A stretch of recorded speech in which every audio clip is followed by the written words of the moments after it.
বিশ্বনবী জুমার নামাজের দিনে তিনি নামাজ পড়ানোর আগে খুতবা দিচ্ছেন। এমন সময় ইহুদি খ্রিস্টানেরা মুশরিকেরা তারা মিলে একটা ষড়যন্ত্র করলো, একটা সভা আহ্বান করলো। মুহাম্মদ জুমার দিনে খুতবা দান করেছে, মুসলমানদেরকে নামাজের দিকে আহ্বান করেছে। মুহাম্মদ মানুষদেরকে জিনা ব্যভিচার থেকে বিরত রাখার জন্য অনেক চেষ্টা চালিয়ে যাচ্ছে।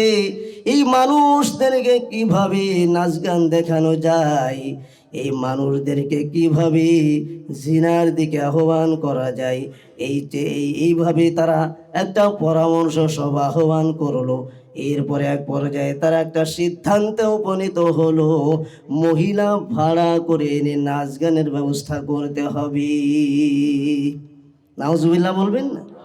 ভাইয়েরা আমার, এই সিদ্ধান্ত করে এই মুশরিকেরা মহিলা ভাড়া করে রাসূলুল্লাহ পরবর্তী জুমার দিনে যখন খুতবা শুরু করে দিলেন, সাথে সাথে মহিলা ভাড়া করে এনে ওরা মসজিদ থেকে কিছু দূরে নাচ গান শুরু করে দিল। নাউজুবিল্লাহ বলেন।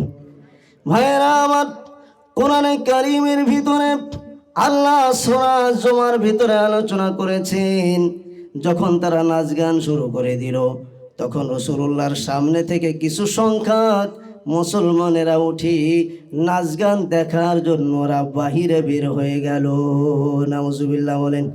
কোরআনে কারীমে আল্লাহ রাব্বুল আলামিন বলেন, وَإِذَا رَأَوْا تِجَارَةً أَوْ لَهْوًا انفَضُّوا إِلَيْهَا وَتَرَكُوكَ قَائِمًا।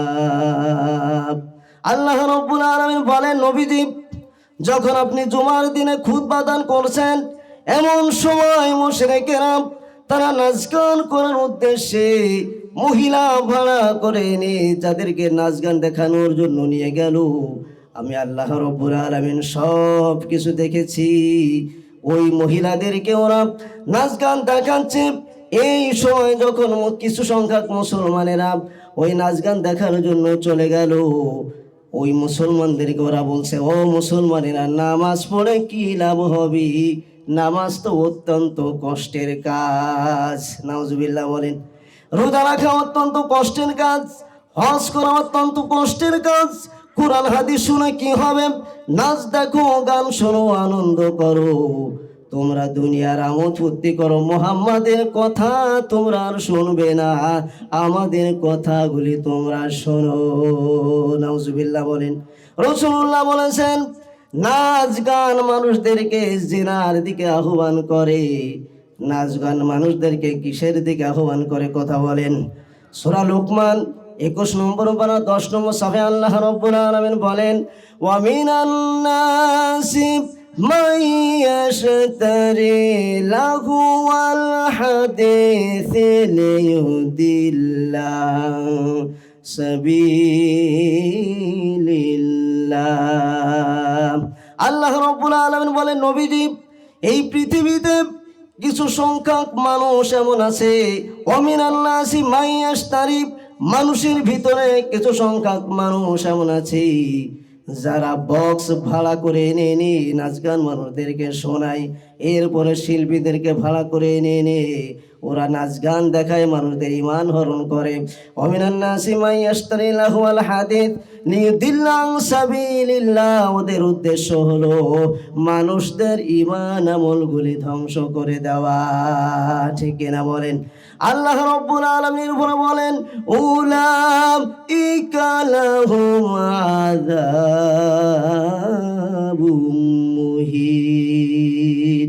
আল্লাহ বললেন, যারা মানুষদেরকে এইভাবে ধোঁকা দিচ্ছে, নাচ গান দেখায়, তাদের ঈমান হরণ করছে, এদের জন্য রয়েছে কঠিন শাস্তি।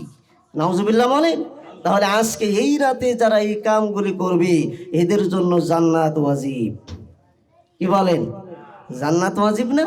কি রয়েছে এদের জন্য? শাস্তির ব্যবস্থা আল্লাহ করে রেখেছেন। ভাইরা আমার, শুধু তাই নয়, 5 নম্বর পারা 10 নম্বর সাফা সূরা নিসার ভিতরে আল্লাহ রাব্বুল আলামিন আলোচনা করেছেন, من يشفع شفاعة حسنة يكن له نصيب منها ومن يشفع شفاعة سيئة يكن له كفل منها। আল্লাহ রাব্বুল আলামিন বলেন, দুনিয়ার মানুষেরা, যদি কোনো ব্যক্তিকে তুমি নামাজের জন্য আহ্বান করো, তোমার কথা শুনে যদি ওই ব্যক্তি নামাজ পড়ে, তাহলে সে নামাজ পড়ার পরে তার যে নেকি হবে, ওই পরিমাণ নেকি আমি আল্লাহ রাব্বুল আলামিন তোমার আমল নামায় দিয়ে দেব। সুবহানাল্লাহ বলেন। আল্লাহ তাআলা বললেন, ও দুনিয়ার মানুষেরা, হাসানাতান ইয়াকুন লাহু নাসিবুম মিনহা, যদি কোনো মানুষকে তুমি মাহফিলে ডেকে আনো, ওই মানুষ কোরআন হাদিস শুনে যতটা নেকি অর্জন করবি, ওই পরিমাণ নেকি আমি আল্লাহ তাআলা তোমার আমলনামায় দিয়ে দেবো। সুবহানাল্লাহ বলেন। কিন্তু শোনো, কোনো মানুষকে তুমি যদি গানের দিকে আহ্বান করো, কোনো মানুষকে তুমি যদি নাচ দেখার জন্য আহ্বান করো, ঢোল তবলা শোনানোর জন্য আহ্বান করো, ওই মানুষগুলির যত গুনাহ হবে আমি আল্লাহ রাব্বুল আলামিন ওই পরিমাণ গুনাহ তোমার আমলনামায় উঠায় দেব। জোরে বলুন নাউজুবিল্লাহ।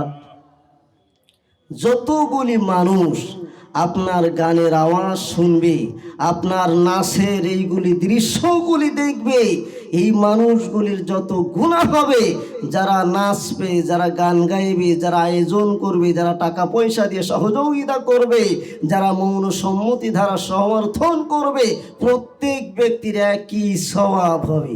কি বলেন? সব হবে নাকি? কি হবে? গুনাহ হবে। ভাইরা আমার, যদি কোনো ব্যক্তির ছেলের বিবাহের কোনো অনুষ্ঠান হয়, যদি কোনো ব্যক্তির মেয়ের বিবাহের কোনো অনুষ্ঠান হয়, দেখবেন 1 সপ্তাহ 15 দিন ধরে ওই বাড়ির ভিতরে নাচ গানের আসর মাতানো হয়। কথা বলেন। বিবাহ পবিত্র করা হয়। নাউজুবিল্লাহ বলেন। একটা বিবাহ, এই বিবাহটা কি আপনারা বলেন? বিবাহ ফরজ না? একটা নেকির কাজ না? এই নেকির কাজে নেকি বাড়ানোর জন্য ওরা নাচ গানের ব্যবস্থা করে।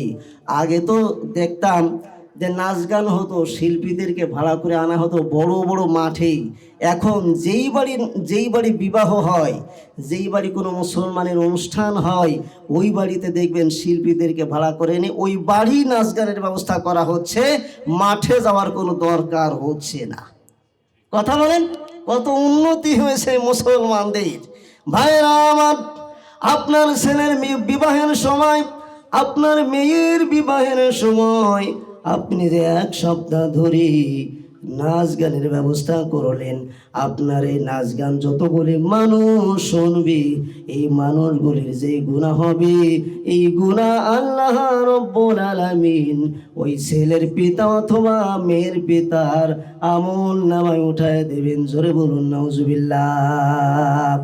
কত উপকার হচ্ছে না? এরপরে আল্লাহ অসন্তুষ্ট হয়ে গেল। আপনার মেয়ের বিবাহে আল্লাহ অসন্তুষ্ট হলো, আপনার ছেলের বিবাহে আল্লাহ অসন্তুষ্ট হলো। কিছুদিন পরে দেখা গেল সংসার অশান্তি লেগে গেল। কথা বলেন। আল্লাহ তো অসন্তুষ্ট। ছেলে বিবাহ দিলেন, মেয়ে বিবাহ দিলেন নাচ গান করে, এরপরে বিভিন্ন রকম জিনা ব্যভিচারের আড্ডা মিলে সন্তানদেরকে আপনি বিবাহ দিলেন। আল্লাহ কি আপনার উপর খুশি? আল্লাহ কি হয়ে গেলেন? অখুশি, নারাজ হয়ে গেলেন। যার কারণে দেখা গেল অধিকাংশ এই ধরনের বিবাহ 6 মাসের বেশি টেকে না। কথা বলেন। 3 মাস, 4 মাস, 5 মাস, এরপরে 1 বছরের মধ্যে ওই বিবাহ খালাস। কেন? আল্লাহ অসন্তুষ্ট হয়ে গিয়েছে। ভাইরা আমার, এইভাবে করে যারা নাচ গানের ব্যবস্থা করবে, যারা আল্লাহর হুকুমকে অমান্য করবে, তাদের কি হবে? কিয়ামতের ময়দানে আল্লাহ রাব্বুল আলামিন এই চিত্রটা কোরআনে কারীমের ভিতরে তুলে ধরেছেন। 7 নম্বর পারা, 7 নম্বর ওয়ালা 10 নম্বর সাফা, সূরা নাম খুলে দেখুন, আল্লাহ রাব্বুল আলামিন স্পষ্ট ভাবে বলে দিয়েছেন, ওয়াহুম ইয়াহমিলুনা আওজারহুম আলা যুহুরিহিম আলা সাআ মা ইয়াজিরুন।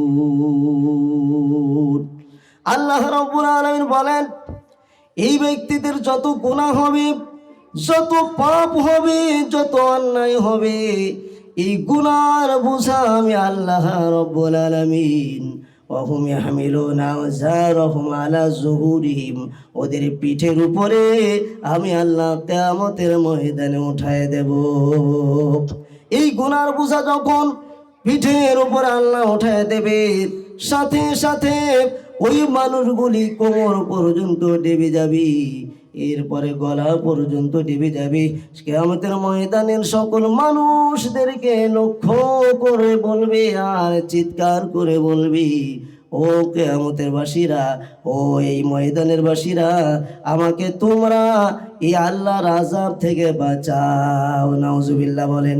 কিয়ামতের ময়দানে কোনো মানুষ যদি কোনো মানুষকে সাহায্যকারী হিসেবে আহ্বান করে, সুপারিশকারী হিসেবে আহ্বান করে, পাবে নাকি বলেন? কথা বলেন, পাওয়া যাবে?